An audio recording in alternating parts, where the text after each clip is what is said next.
बच्चों ने पढ़ा लिखा तो नहीं है, लेकिन पैसे रख के वो लालच देना चाहते हैं कि शायद टीचर उन्हें। हेलो स्टूडेंट्स, कैसे हैं आप सभी लोग। स्वागत है आप सभी का आपके अपने यूट्यूब चैनल पर्सपेक्टिव स्टूडेंट में। दोस्तों जी हाँ दोस्तों, क्या आप भी परेशान है कि हमें कुछ नहीं आ रहा है, एग्जाम हॉल में जाने के बाद हम क्या लिखेंगे। क्या आप भी यह बात सोच के परेशान है कि हम तो कुछ पढ़े ही नहीं है, फिर पास कैसे करेंगे। तो दोस्तों आप चिंता बिल्कुल भी मत कीजिए। आज के इस वीडियो में जो हम ट्रिक बताने वाले हैं दोस्तों, इस ट्रिक को लगा देने के बाद यह 100% 100% गारंटी है दोस्तों कि आप फेल तो नहीं करोगे। इसका तो 100% गारंटी दे सकता हूँ, 101% गारंटी दे सकता हूँ दोस्तों कि इस वीडियो को पूरा देखने के बाद आप फेल नहीं कर सकते हो दोस्तों। Are you comedy me? बस आपको वही करना है जो आपको इस वीडियो में बताया जाए दोस्तों। जब भी आप कभी भी एग्जाम हॉल में जाइए दोस्तों, तो घबराइए बिल्कुल भी मत, डरिए बिल्कुल भी मत। जब देखिए एग्जाम हॉल में जाने के बाद करना क्या है, आपको तो आंसर लिखना है। यदि आप खाली छोड़ देते हैं तो फिर तो कुछ होने वाला नहीं है दोस्तों। तो आपको क्या करना है, कुछ ना कुछ तो दोस्तों लिखना ही है क्वेश्चन में। अब कुछ ना कुछ लिखने का मतलब यह बिल्कुल नहीं है दोस्तों कि आप कुछ भी लिख दीजिए। अब कितना बच्चा बोल रहा है आपको कि हम गाना ही लिख के आ गए थे तो पास कर गए, ऐसा नहीं है। कुछ भी कुछ ना कुछ लिखने का मतलब यह नहीं है कि आप गाना लिख दीजिए, गाली लिख दीजिए, कोई भी चीज अगरम बगरम लिख दीजिए, जैसे जो मन हुआ वो लिख के आ जाइए और आप पास कर जाएगा, ऐसा नहीं है दोस्तों। किसी भी क्वेश्चन का यदि आपको आंसर देना होता है दोस्तों, तो उससे रिलेटेड बातों का जवाब देना होता है दोस्तों, उसके बाद ही आपको नंबर मिलता है। जी हाँ, लेकिन देखिए होता क्या है कि अब क्वेश्चन आप एग्जाम दे रहे हैं साइंस का, एग्जाम आप साइंस का दे रहे हैं और क्वेश्चन का आंसर आप लिख दीजिएगा सोशल साइंस का, तो वैसे में आपका नंबर नहीं मिलेगा दोस्तों।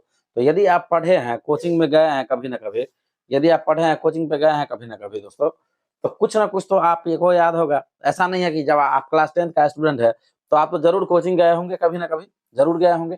अब क्लास जा रहे हैं तो कुछ ना कुछ तो पॉइंट है जो आप, ठीक है उतना मन से आप नहीं पढ़े हैं, लेकिन कुछ ना कुछ ऐसा पॉइंट होगा जो आपको याद होगा। तो जब कभी भी दोस्तों आप एग्जाम हॉल में जाइए और क्वेश्चन जो आपके सामने आए, तो आप क्या कीजिए कि क्वेश्चन को एकदम ध्यान से पढ़िए, पूरे क्वेश्चन को, और उस कीवर्ड को खोजिए दोस्तों जो आप पढ़े हैं अपने कोचिंग में। भले आपको याद नहीं है, लेकिन इतना तो याद आएगा कि हाँ यह हम पढ़े थे दोस्तों। उस क्वेश्चन को ढूंढिए, जो क्वेश्चन आपको लगे कि इस क्वेश्चन के बारे में हम कुछ ना कुछ तो सुने हैं, थोड़ा बहुत तो हम जानते ही हैं, तो उस क्वेश्चन को दोस्तों आप पॉइंट आउट कीजिए और उस क्वेश्चन का आंसर देने का कोशिश कीजिए दोस्तों। वैसे भी देखिए दोस्तों, अभी क्या है कि आपका नंबर ऑफ क्वेश्चन डबल हो गया है। यदि आपको 15 को क्वेश्चन बनाना है दोस्तों, 15 क्वेश्चन आपको सॉल्व करना है, तो 30 क्वेश्चन आपसे पूछे जाते हैं। यदि आपको 15 बनाना है तो नंबर ऑफ क्वेश्चन आपका 30 रहता है दोस्तों। तो एग्जाम आजकल तो बड़ा ही आसान हो गया है दोस्तों। यदि आपको 50 ऑब्जेक्टिव सॉल्व करना है तो नंबर ऑफ ऑब्जेक्टिव 100 आता है दोस्तों। 100 ऑब्जेक्टिव आपसे पूछा जाता है, उसमें से आपको 50 ऑब्जेक्टिव बनाना होता है। तो एग्जाम तो बहुत ही आसान हो गया है। तो ऑब्जेक्टिव भी जब कभी भी आप बनाइए तो जो क्वेश्चन आपको सुना लगे, जो बात आपको सुना लगे दोस्तों, उसमें आप टिक कीजिए, उसे आप घसिए ओएमआर में, ठीक है ना। यह करना है दोस्तों, ठीक है। जब अब बात आता है दोस्तों सब्जेक्टिव का, तो सब्जेक्टिव क्वेश्चन को पढ़िए। इसमें भी आपका क्या होगा कि नंबर ऑफ क्वेश्चन आपका डबल रहता है, ठीक है, और बनाना आपको उसका हाफ ही रहता है, आधा ही बनाना रहता है। यदि मान लीजिए 30 क्वेश्चन है तो आपको बनाना कितना है, 15 बनाना है। यदि 8 क्वेश्चन है तो बनाना कितना है, 4 क्वेश्चन आपको सॉल्व करना है दोस्तों। तो उस क्वेश्चन को पॉइंट आउट कीजिए जिसके बारे में आप थोड़ा बहुत जानते हैं, जिसके बारे में आप सुने हैं दोस्तों। अब क्या करना है कि जो क्वेश्चन के जिस क्वेश्चन के बारे में आप थोड़ा बहुत जानते हैं, थोड़ा बहुत सुने हैं दोस्तों, उस क्वेश्चन को आप लिख लीजिए, ठीक है। प्रश्नोत्तर करके जमा नंबर हुआ प्रश्न है वह आप लिख लीजिए, और उस क्वेश्चन से रिलेटेड जो भी आप जानते हैं, उस क्वेश्चन से रिलेटेड नहीं, या उस टॉपिक से ही रिलेटेड जानते हैं, उस चैप्टर से ही रिलेटेड जानते हैं, उस सब्जेक्ट से ही रिलेटेड जानते हैं, जो भी आप जानते हैं वह लिख दीजिए दोस्तों। आप लिखिए कुछ भी, लेकिन लास्ट में आपसे जो परिभाषा पूछा है, जैसे मान लीजिए कि विद्युत परिपथ या विद्युत धारा का आपसे पूछा है, या वोल्ट का पूछा है, तो आप लास्ट में लिख दीजिए कि विद्युत धारा कहते हैं या वोल्ट कहते हैं दोस्तों। सिंपल है, एकदम ही आसान है दोस्तों, बड़ा ही आसानी से आप हल कर सकते हैं। आपको क्या करना है कि क्वेश्चन एक भी किसी भी परिस्थिति में छोड़ना नहीं है, क्वेश्चन एक भी छूटना नहीं चाहिए। चाहे आप किसी भी उससे रिलेटेड कोई भी चीज लिखिए, लेकिन आप लिखिए जरूर। क्वेश्चन को छोड़ के आइएगा तभी आप फेल कर जाइएगा, ठीक है ना। क्योंकि अपने गाँव घर में कहावत सुने है ना कि नौ मामा से कन्हा मामा या लंगड़ा मामा अच्छा होता है। यदि मामा नहीं है तो उससे अच्छा है कि कन्हा ही मामा हो लेकिन हो, लंगड़ा ही हो लेकिन हो। तो वही बात है, आप यदि क्वेश्चन को छोड़ के ही आ जाइएगा, लिखिएगा ही नहीं, बिल्कुल भी नहीं लिखिएगा, ऐसे ही सादा पेज छोड़ के आ जाइएगा, तो जो आपका कॉपी चेक करेगा वह कैसे आपको मार्क्स दे देगा। क्योंकि अब तो मान लीजिए सीसीटीवी कैमरा का युग है, कैमरा लगा हुआ रहता है। तो यह सब आपको याद रखना है कि क्वेश्चन हमें नहीं छोड़ना है। जिस सेट में भी जितना क्वेश्चन है, तो जो भी हम आंसर लिखे आंसर हमें लिखना है दोस्तों। तब क्या होगा कि जो भी आपका कॉपी चेक करता है तो उसे नंबर देने में कोई परेशानी नहीं रहता है। लेकिन आप सादा पेज ही छोड़ देते हैं तो वह नंबर कैसे देगा यदि आप कुछ लिखे ही नहीं है, ठीक है ना।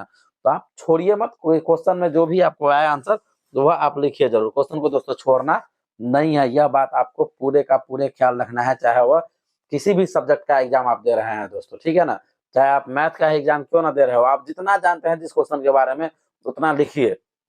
ये नहीं कि हमसे नहीं बनेगा, आंसर गलती हो जाएगा तो छोड़ देते हैं, तो ऐसा नहीं है। आपको कुछ ना कुछ लिखना है, आप छोड़ रहे हैं इसका मतलब आप फेल होने का तैयारी कर रहे हैं, छोड़ना नहीं है दोस्तों, एक भी क्वेश्चन को नहीं छोड़ना है। जो आपको समझ में आए, जो ही आए आपको लिखना है, एक-एक क्वेश्चन का, भले एक क्वेश्चन का एक आंसर आपको कोई परिभाषा याद है, 4 गो क्वेश्चन में वही परिभाषा लिखना पड़े, आप लिख दीजिए। लास्ट में जो-जो पूछा है वही लिखिए कि कहते हैं। 4 क्वेश्चन में लिखिए, लेकिन लिखिए, क्वेश्चन को छोड़ना नहीं है दोस्तों। यह ट्रिक लगा के, क्वेश्चन को न छोड़ने वाला ट्रिक लगा के दोस्तों आप 100% अपने बोर्ड के एग्जाम में पास कर सकते हैं, इसका तो हम गारंटी दे रहे हैं। दूसरों की तरह हम यह नहीं कहेंगे कि आपका 80 मार्क्स आ जाएगा, 90 मार्क्स आ जाएगा, यह संभव नहीं है। 80-90 उसी का आता है जो पढ़ा है, जो राइट आंसर देता है दोस्तों। कुछ भी लिखने वाला का 80-90 मार्क्स नहीं आता है, लेकिन गारंटी है आपका कि 40 to 50 तो आएगा। 50 नंबर तो मिनिमम आपका आना ही है, क्योंकि आप पास कर जाइएगा, इसका दोस्तों गारंटी है। पास आपको करना ही है, यह मैं लिख के दे सकता हूँ। जो मैं ट्रिक बताया हूँ उस ट्रिक को फॉलो कीजिए, यही आप एग्जाम में कीजिएगा दोस्तों, आप 100% पास कर जाइएगा दोस्तों। आशा करते हैं आपको वीडियो अच्छा लगा होगा दोस्तों। यदि वीडियो अच्छा लगा है तो वीडियो को लाइक कर दीजिए, चैनल को सब्सक्राइब कर दीजिए, साथ ही साथ दोस्तों वीडियो को शेयर भी कर दीजिएगा। मिलते हैं फिर से किसी और नेक्स्ट वीडियो में दोस्तों, तब तक के लिए जय हिंद।